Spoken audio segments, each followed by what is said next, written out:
to Governor Greg Abbott's State of the State speech by addressing the impacts of his legislative agenda and just touch on the different issue areas that we work on. We will have 4 speakers, and we will first begin with Andrew Hendrickson. He is our government relations strategist. He will talk about our legislative priorities.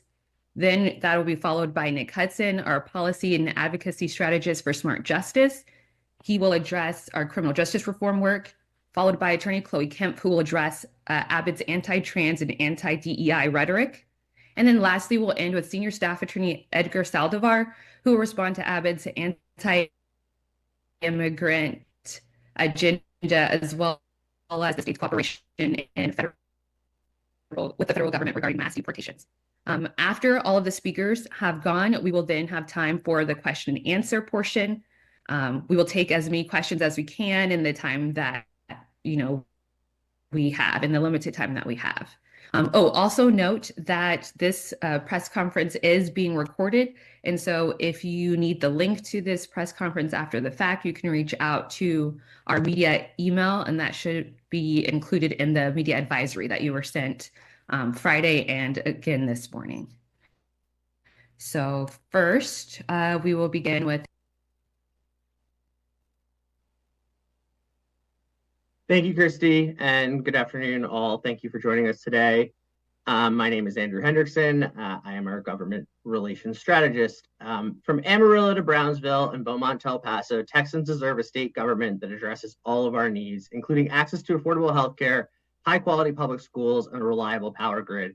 Governor Abbott's State of the State included some common-sense solutions to these challenges facing our state, such as teacher pay raises and water infrastructure. While we encourage him to focus on issues like these that will build a better future for all of us, unfortunately, his speech also included dangerous and divisive and dishonest rhetoric to endorse discriminatory policies that would harm our families, friends, and neighbors, weaken our communities, and distract Texans from the common goals that unite us. Governor Abbott repeatedly contradicted himself or failed to address key parts of solving the problems he identified. He stated that helping families means improving health care for Texans, but did not address the need to restore access to reproductive health care in our state. Governor Abbott boasted about the state being #1 in the country for Tier 1 research universities, but then went on to push for further restrictions on diversity, equity, and inclusion programs at universities that would have a negative impact on their ability to recruit professors and secure research grants. He claimed that we needed to recruit, support, and retain the best teachers for our public schools, shortly before falsely accusing them of indoctrinating our children with woke agendas and threatening to fire any teacher who merely acknowledges the existence of trans students, let alone supports them. The governor expressed support for the Trump administration's immigration policies. In contrast to the Biden administration policies, he claimed made his cruel and unconstitutional actions under Operation Lone Star necessary. But he continues to seek billions in state funding that could be used for the state's many, many more pressing needs to continue to fund immigration enforcement by the state. And despite lauding Texas's business-friendly climate, he went on to advocate for xenophobic policies that prevent foreign citizens from purchasing land in the state. Time and time again, Governor Abbott demonstrated that his policy priorities do not serve the needs of all Texans. We deserve better. Regarding elections, Governor Abbott endorsed policies preventing non-citizens from registering to vote and restoring Ken Paxton's ability to prosecute election crimes. What Governor Abbott failed to acknowledge is that there is no evidence supporting the allegation that non-citizen voting is a problem impacting elections in our state. What's more, he also failed to acknowledge that the proposed solutions to require proof of citizenship for registration will make it substantially harder for all Texans to register to vote, create a massive administrative burden for election officials, and result in expensive litigation regarding a system that the Supreme Court has previously found unconstitutional for federal elections in other states. Rather than focusing on a manufactured problem, the state should be focused on modernizing and streamlining our voter registration system by enacting online registration or automatic voter registration, increasing the accuracy of the voter rolls, reducing costs for local governments, and making it easier for eligible Texans to participate in our elections. We also oppose restoring the AG's ability to prosecute election crimes, which the Texas courts have found violate the state constitution. increasing the threat of criminal prosecution for Texans exercising their civic duty, despite the lack of evidence of voter fraud, would only discourage further participation in elections. These prosecutions are intended to intimidate voters and restrict local control of election administration. We should encourage all eligible Texans to vote free of the fear that they will be subject to criminal penalties for casting a vote.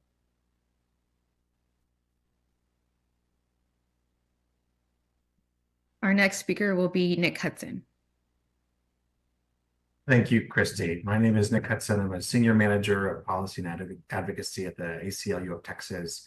I am going to address the governor's comments on bail last night. And Governor Abbott's comments ignored both the Constitution and the reality that Texas's bail system already keeps tens of thousands of people behind bars, not because they are dangerous, but because they are poor.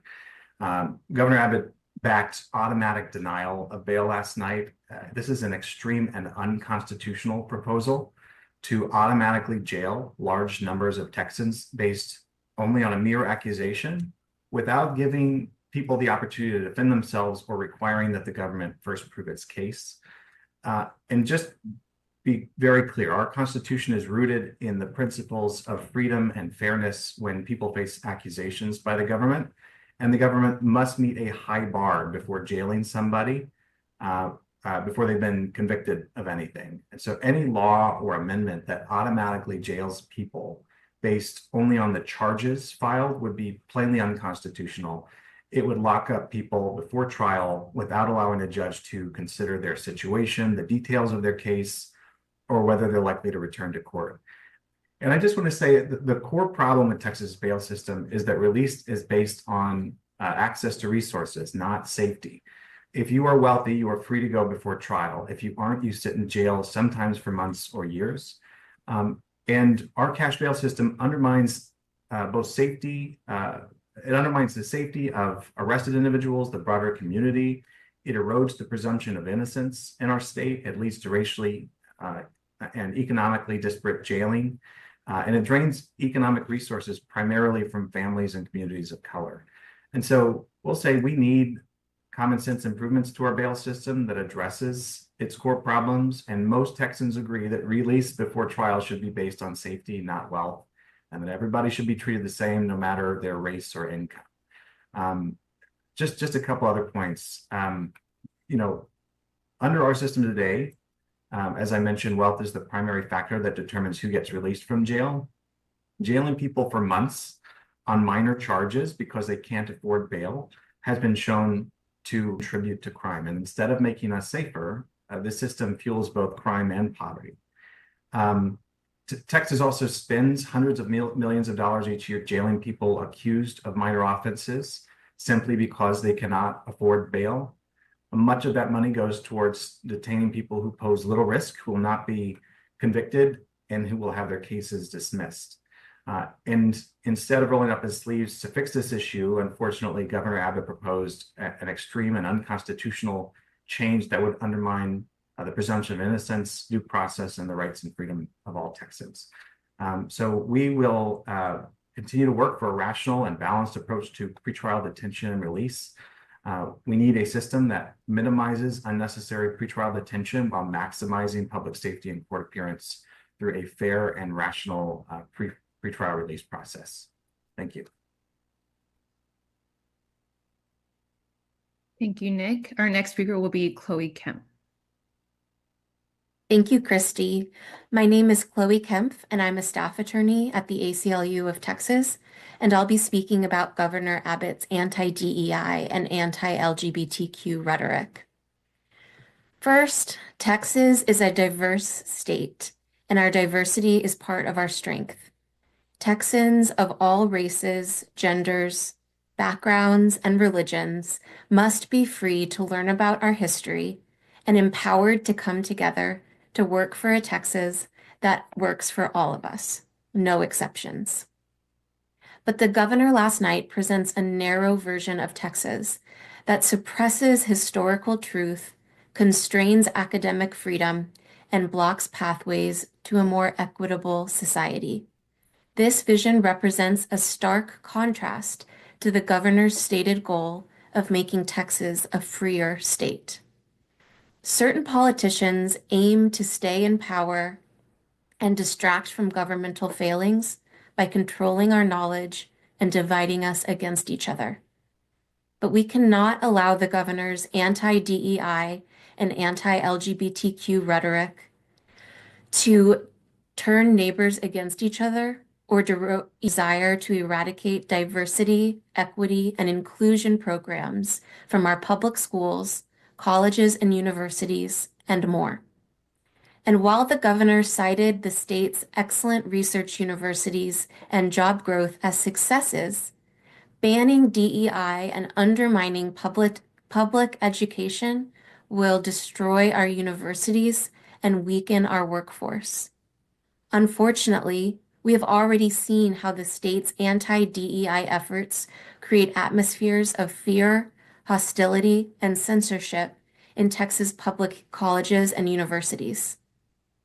But we know that DEI programs are driven by the values of fairness and justice, and they seek to repair decades of entrenched discrimination that have excluded people of color, women, LGBTQ people, and people with disabilities from higher education and employment opportunities. The truth is, anti-DEI efforts are the new frontier in an ongoing struggle against the systematic silencing and exclusion of marginalized voices. These anti-DEI efforts represent a concerted push to roll back hard-won progress, aim to reinforce existing power structures, and perpetuate the erasure of diverse perspectives. These efforts often target vulnerable Texas students.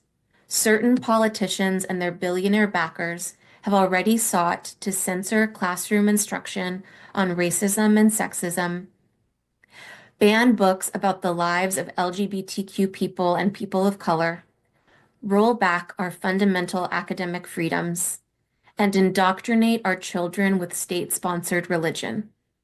But all Texas students, no matter their race, gender, or background, deserve a high-quality education that prepares them for their futures. And in an environment where they feel valued, academic freedom, and demand censorship in the classroom, they undermine the core of our democracy and put students and educators at risk. It is our responsibility to invest in education and ensure students have access to all the information they need to learn about themselves and the world around them. Finally, last night, the governor expressed a desire to fire any educator who affirms or even acknowledges their students' LGBTQ identities. This is a cruel escalation of Texas' existing attacks on transgender young people. State and local officials have already sought to target these students by banning and controlling the books they read, the histories they learn, the clothes they wear, the health care they get, and even the extracurricular activities they participate in. To state that there are only two sexes or two genders does not make it true. Intersex, transgender, and non-binary people have always existed and always will. And they deserve protection from discrimination in a Texas that will recognize, welcome, and support them. Thank you.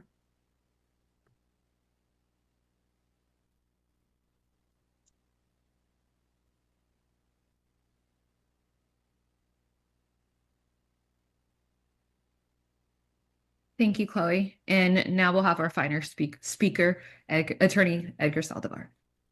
Good afternoon.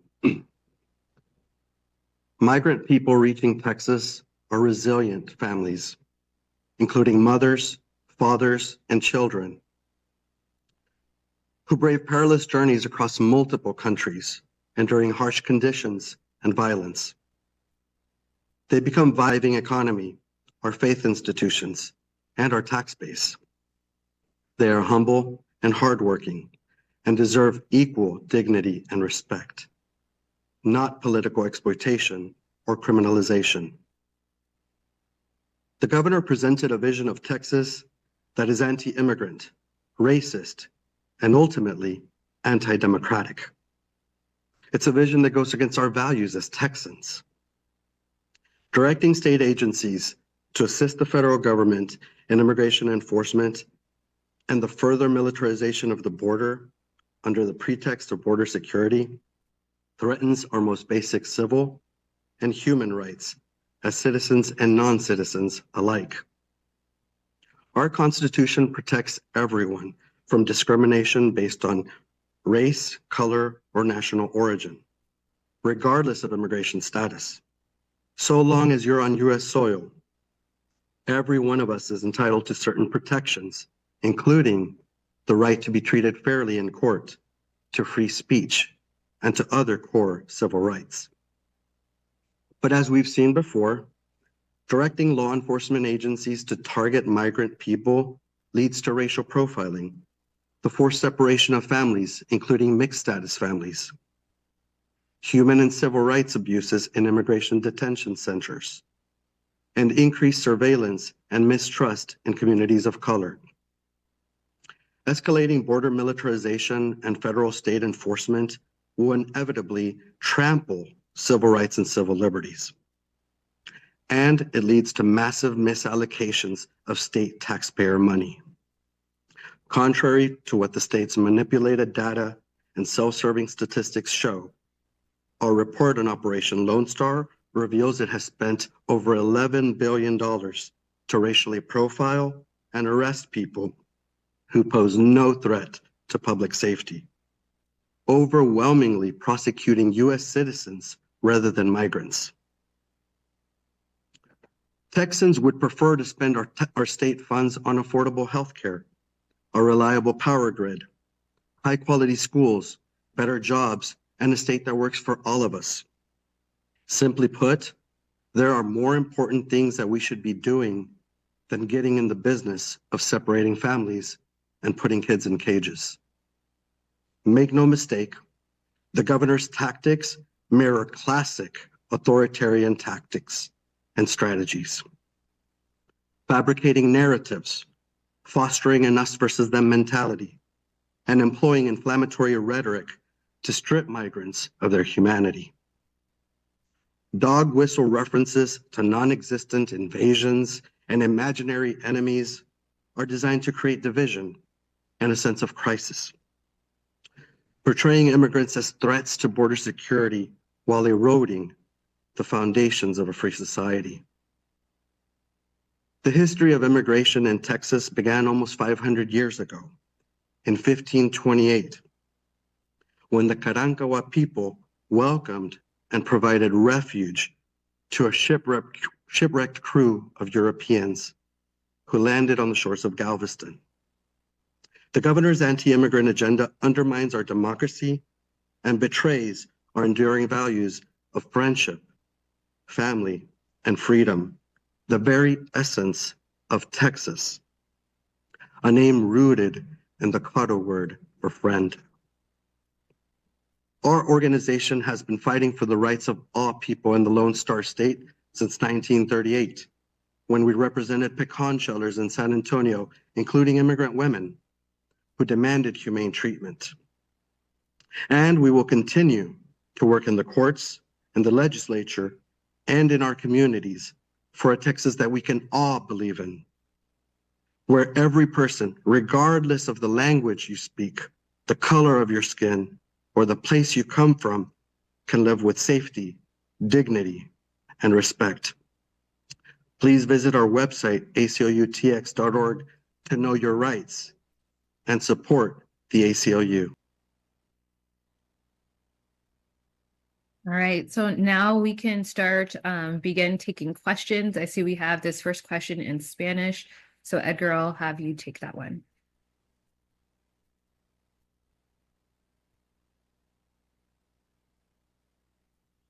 If you could read the question and then answer it. Where is the question? Okay, here it is. ¿Qué peligros hay de usar la Guardia Nacional para arrestar a indocumentados? Ahora el gobierno de Texas así lo permite. What are the dangers of using the National Guard to arrest my undocumented people? The governor of Texas intends to do this. Bueno, para contestar la pregunta en español, los peligros son muy graves. Al ejercer la Guardia Nacional y agencias locales y estatales de policía para arrestar a gente indocumentada, va a resultar en la discriminación por perfil racial, va a resultar en la separación de familias, va a resultar en miedo y desconfianza en las autoridades, en las comunidades de color y las comunidades fronterizas. O sea que el peligro es muy serio. Hemos visto que los abusos contra los migrantes y personas de color resultan de estas interacciones entre policías de inmigración con gente que está buscando una mejor vida aquí. Entonces, nosotros vamos a estar al tanto de esos abusos y de esa discriminación para luchar contra eso. Edgar, can I also have you kind of summarize what you said in English as well? Yes. So to answer it in English, the question was about dangers are very serious.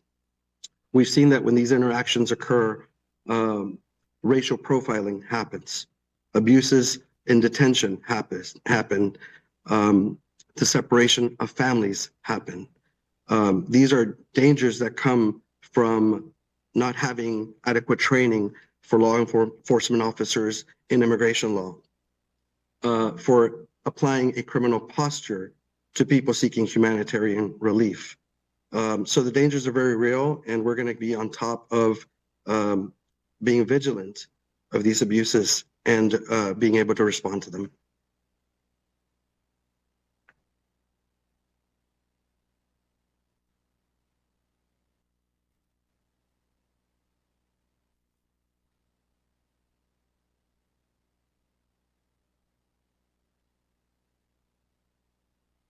Okay, we have another question. It says, what issue should every Texan be watching at Ledge? Andrew, do you want to take this one? Sure. I think a lot of the things we've mentioned already are on that list. I think, we're very concerned, particularly about the citizenship requirement for proof of citizenship requirement for voter registration. Many of the anti-DEI policies, which are sweeping and far-reaching. And I think, a lot of this also is we are looking at some of the issues that, were mentioned in sort of broad and vague terms. For example, on many of the DEI things that were measures that were mentioned last night, DEI is a poorly defined term as the governor used it. It's unclear exactly what the parameters are of what he would be intending to ban. And so, I think that's one of those things that we are very tuned in on in terms of curriculum and other issues. And, I think a number of other measures that we have seen in past sessions that also were not in the speech last night. Book bans in public schools, creating an election police force, further expanding the ability of state police to enforce immigration law, despite the fact that that is the federal government's purview, will all definitely be on our radar with a number of other things this session. So lots that we're monitoring for right now, for sure.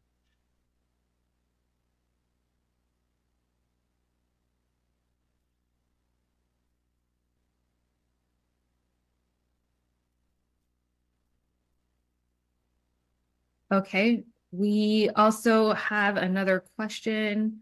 This one says, can you talk about the material difference between law enforcement relationships Abbott is talking about now versus the way in which Texas law enforcement worked with the feds prior to Trump's return to office? What makes this more serious or more intense now? Edgar, can you take this one? Yes, to answer it simply is that the material difference is that it's going to be a lot more encompassing. It's going to be an all-encompassing effort by state agencies to engage in immigration enforcement.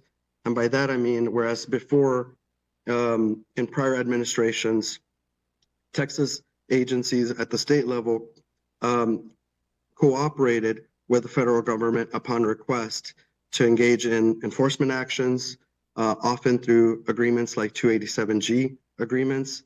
But this involved local law enforcement agencies at the state level, as well as DPS. Now, what the governor is intending is to enlist all agencies of the state to do this work with the federal government and partner in an effort that's going to be not just within the border regions and perhaps urban centers, it's going to extend through all parts and all corners of the state. So the risk is a lot more severe, that there's going to be a lot more interactions between police engaging in immigration enforcement and targeting people on the suspicion of being undocumented. And I emphasize that because the racial profiling element of this is going to be severe. How can you tell the difference between someone who is documented or undocumented? Under the state's, from the state standpoint, the darker the skin color, the greater the suspicion of criminality. So anyone who is Black or brown can be targeted by police and interrogated. And this is the real fear that we need to bring to light. This is the real risk to our civil liberties, because once they start coming after people of color with who they suspect of being undocumented, and it could include US citizens, then all our rights are at threat.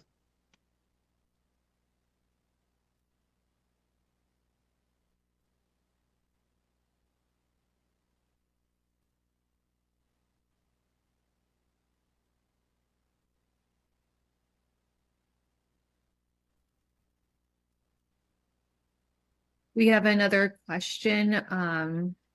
Edgar, this one might also be for you. And it says, do you have a message to the immigrant community in the face of mass deportations?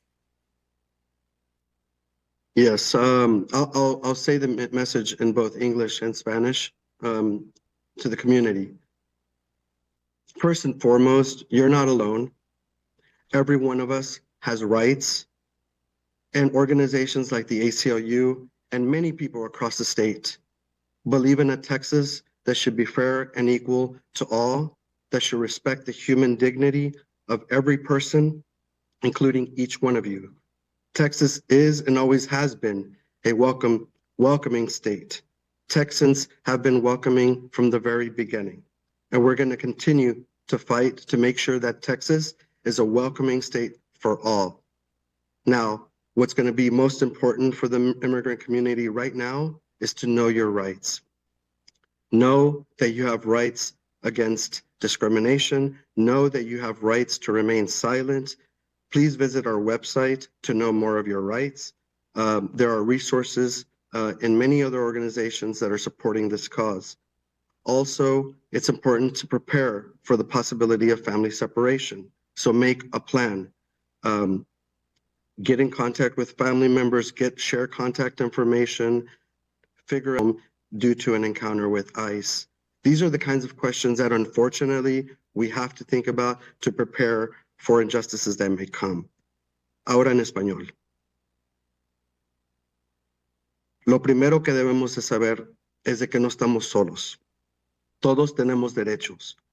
Todos tenemos derecho contra la discriminación, contra abusos.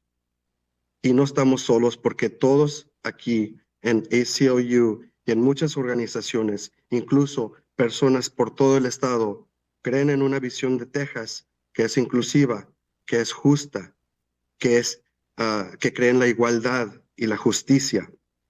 Esa es la visión de Texas que nosotros representamos. Y eso es lo que vamos a luchar. Pero más importante que nada, por ahora, es conocer sus derechos. En nuestro sitio web aclutx.org pueden ver recursos de Conozca sus derechos y hagan un plan para la posible separación de familias. Hay riesgos de que interacciones con la policía vayan a resultar en separación de familia forzada. Entonces, hagan planes para cómo van a cuidar a sus hijos si esto pasa, cómo van a proteger sus propiedades. Hagan plan para todo esto, pero por mientras, estudien, edúquense en sus derechos. Organizaciones como nosotros estamos aquí para servirles. Thank you, Edgar. We have a question that says, we expect there to be protests at the Capitol again this year. What rights should protesters be aware of? Chloe, is this something that you can speak to? Yes, of course. The right to protest is one of our most longstanding and fundamental freedoms in this country. It's protected by the United States and Texas constitutions. And it's encapsulated best in our, freedom to speak, exchange information with one another, and freedom to assemble to petition the government. But people should be aware that these rights are not unconditional. The government can regulate certain aspects of your protests and of your speech in general. So before you protest anywhere, but especially at the Capitol, it's important to familiarize yourself with the pre-existing rules and regulations around assembly and protests, and to make sure that you are in line with those rules. And that being said, the government isn't free to apply any rule that it would like. The rules have to be reasonable and also refrain from discriminating against certain speakers who have certain viewpoints on certain issues as well. And that's called content and viewpoint neutrality. For more information, on protesters on our website.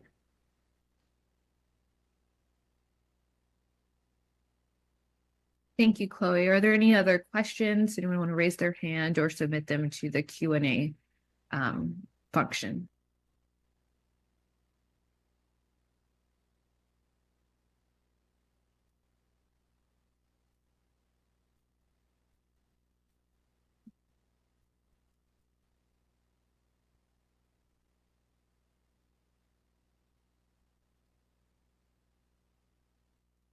I see Delinda Garcia, you have a question or a hand is raised. You can ask your question.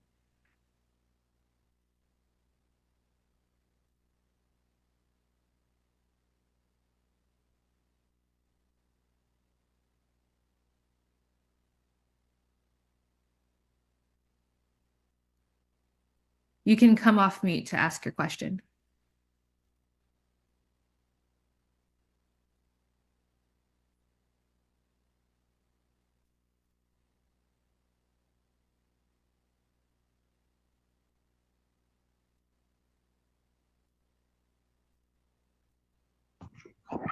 Okay. Hi.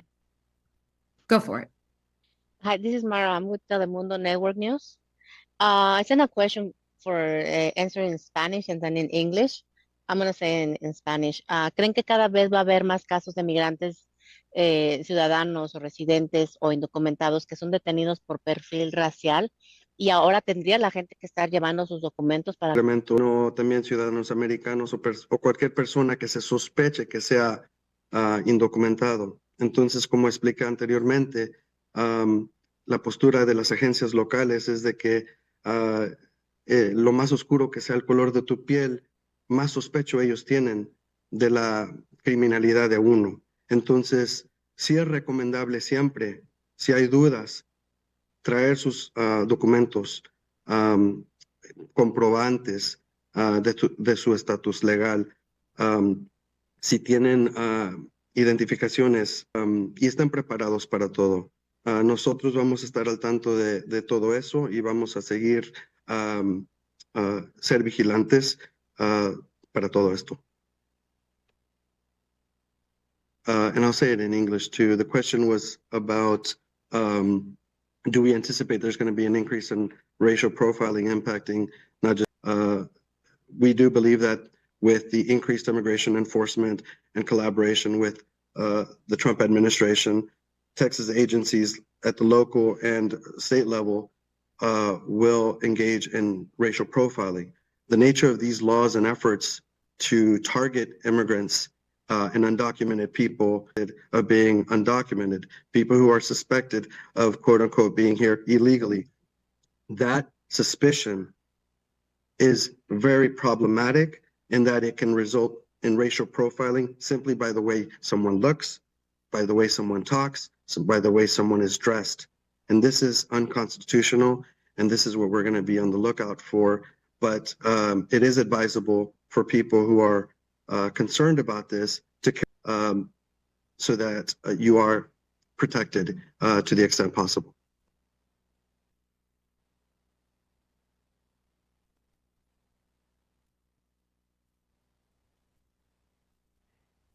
Hello, can you hear me? Well, thank you so much for this space. I want to take advantage. This is Laura Sepulveda from VOA News, and I want to take advantage to ask two specific questions. And I also want to make sure that we have the clearance to use this video for news purposes. If you can say that on camera as well, so we have the record of that. If you can answer in Spanish, that would be appreciated. So the first thing is, what is your opinion on the language that's being used by the government, specifically by the Secretary of National Security when she talks about dirtbags and trash being removed of the streets, referring to the migrants? So what is your opinion about it? And also following up on the last question, what is the appropriate documentation to carry with you, having being a visa holder or being a resident or a citizen, knowing that there is not an official document in the United States that is recognized for that purpose?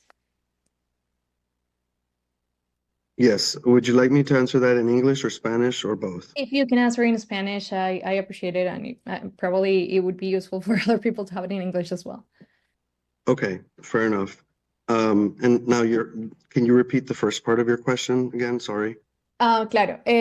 Primero, ¿qué opina del tema de la, digamos, del lenguaje que se está Sí, utilizando y la ok. forma de referirse? Sí, gracias. Muy buena pregunta. El lenguaje que se ha utilizado de ambos del gobierno federal y del gobierno estatal es lenguaje y retórica inflamatoria, ofensiva y entendida con el propósito de deshumanizar a personas que son migrantes, porque es una táctica de gobiernos autoritarios de hacer a otros grupos vulnerables como migrantes a verse como personas malas, como personas que no merecen el respeto, la dignidad humana que los demás. Estas tácticas de usar lenguaje ofensivo, discriminatorio contra estos grupos, llamándoles enemigos, terroristas o lo que sea, es intencional. Y hay que estar al tanto de ese lenguaje, porque esas son evidencias y signos de las tácticas autoritarias que se están aplicando en Texas. Y es una manera para convencer a los medios y al público de que cierto grupo no merece los derechos de los demás. Ahora, esa no es una visión de Texas que tenemos nosotros en ACLU. Nosotros tenemos una visión en que todas personas, no importa el lenguaje, el color de la piel o de dónde vengas, tienen el derecho de permanecer, de tener dignidad, de ser tratados con respeto y estar seguros en sus lugares. Entonces, para nosotros, este lenguaje, estas palabras son problemáticos, porque al fin del día implica una visión que no es democrática, una visión que es contra los principios de justicia y igualdad. Gracias. ¿En Y la inglés? segunda pregunta estaba Ajá. relacionada. Bueno, no sé si quieres responder en No, inglés primero. está bien, está bien. Pero la segunda pregunta estaba relacionada con cuál es el tipo de documento oficial que se debe portar para, digamos, una persona que tiene una visa tiene que llevar su pasaporte consigo y una persona que es residente o ciudadano es suficiente con tener la licencia de conducir. A ver, también hay que tener en cuenta que la licencia de conducir es un medio, es un documento que ha sido fácilmente falsificado. Entonces, no sé si este sea alguna forma como la verificación de esto. Sí, eso es muy buena pregunta. Y la realidad es de que no se sabe exactamente qué documentación va a ser suficiente en los encuentros con la policía. Ahora, si uno es ciudadano o residente o tiene estatus legal, es importante cargar cualquier credencial o forma de identificación que pueda confirmar eso. Para todas personas, aunque uno no tenga estatus legal, si tiene una forma de identificación, eso también es importante, aunque sea de su país natal. Todas personas, al ser detenidos, tienen derecho de comunicarse con sus consulados. Y eso, esa forma de identificación, de identificar el país de donde viene uno, va a ser importante para poder reclamar esos derechos consulares también. Entonces, lo que le puedo decir es de que no se sabe exactamente qué se va a necesitar porque cada policía y cada interacción puede ser diferente. Todas las agencias aplican diferentes prácticas, tienen diferentes agentes, pero lo único que se puede hacer es estar preparado lo más posible. Podría sumar una cosa más, frente a, ¿creen ustedes que esto es un tema de contra la inmigración ilegal o contra la inmigración per se, teniendo en cuenta que que la semana pasada se estableció que era considerado criminal incluso quien no tenía el permiso de estadía dentro de Estados Unidos? Y ya con eso cierro, pero le pido que por favor también me confirme que podemos usar esto para publicación de noticias. Gracias. Sí, para empezar, sí se puede usar esto para utilizarlo en noticiero. El permiso es dado para este video. Pero, ¿puede repetir la última pregunta, por favor? ¿Qué opina con el tema de que sea considerado, digamos, que se le llame criminal a quien está aquí sin documentos, que, digamos, sea considerado al mismo nivel de una persona que tiene antecedentes por homicidio u otro crimen? Sí, es buena pregunta. Para empezar, el uso de términos como criminal o ilegal para describir a personas migrantes es parte de lo que estábamos hablando anteriormente. Son tácticas para deshumanizar a personas. Porque para empezar, muchas de las personas que vienen a Texas, que son migrantes, vienen porque son refugiados, vienen porque tienen derechos de asilo. Y la manera legal para llegar a este país es pisar territorio estadounidense. Entonces, es falso creer que automáticamente porque alguien no tiene documentos es ilegal. Al contrario, si uno está pidiendo asilo político al pisar territorio estadounidense, esta otra persona no es ilegal. Y hay muchas cosas así que se desconocen de la ley migratoria. Nosotros somos abogados de derechos civiles, no somos abogados de ley migratoria o de derechos de inmigración. Ni las autoridades policiales tienen esa experiencia. Entonces, al asumir que alguien es ilegal simplemente porque no tiene los documentos que uno pide, no quiere decir que están aquí quebrando alguna ley o porque no deben de estar. El usar términos como ilegal para describir a migrantes es racista, es discriminatorio y es una táctica de gobiernos autoritarios. All right, thank you, Edgar. We have a question that says Texans, earlier Nick said Texans support basing pretrial release on safety rather than on their wealth. What specific reforms do we have for the bail system, Nick?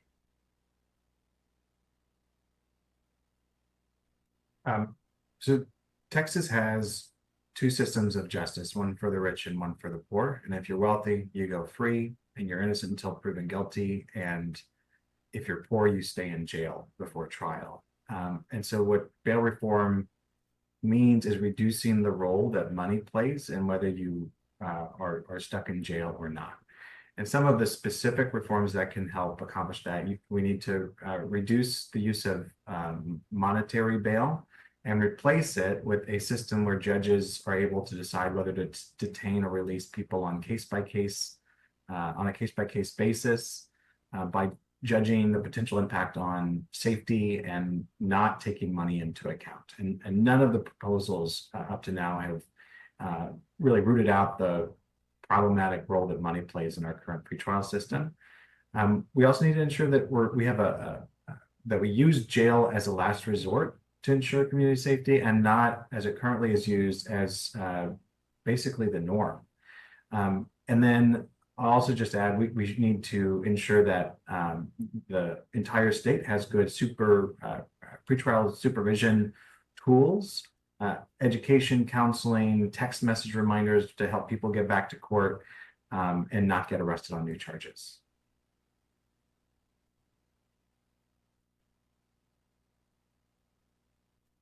Thank you, Nick. We have time for, just a few more questions. Please feel free to put them in the chat or in the question and answer function.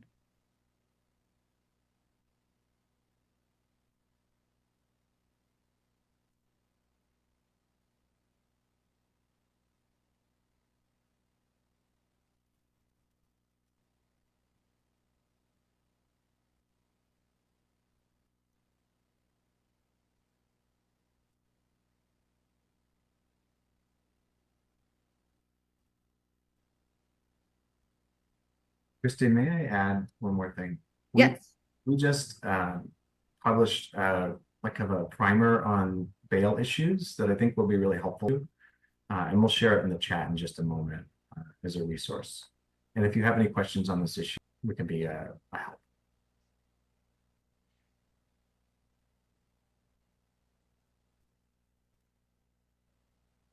Last call. Okay, hold on. I see one hand up. You may ask your question. Mara? Thank you. Thank you. Sorry, I raised by mistake.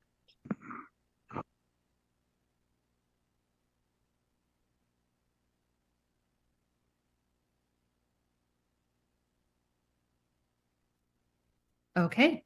I'm not seeing any additional questions, so we can wrap this up. Again, I just want to thank you all for taking the time to join this press call. Again, this was recorded, and so if you are going to need the video link to this press call, you can reach out to our media email, and that's going to be media@aclutx.org. My colleague just put that in the chat, and so you can reach out to that if you need the link. Of course, it's going to take a few minutes for it to download, and then we can send that over. But again, thank you all. We appreciate your time. And if you have any additional follow-up questions, feel free to reach out. Thank you all, and have a good afternoon.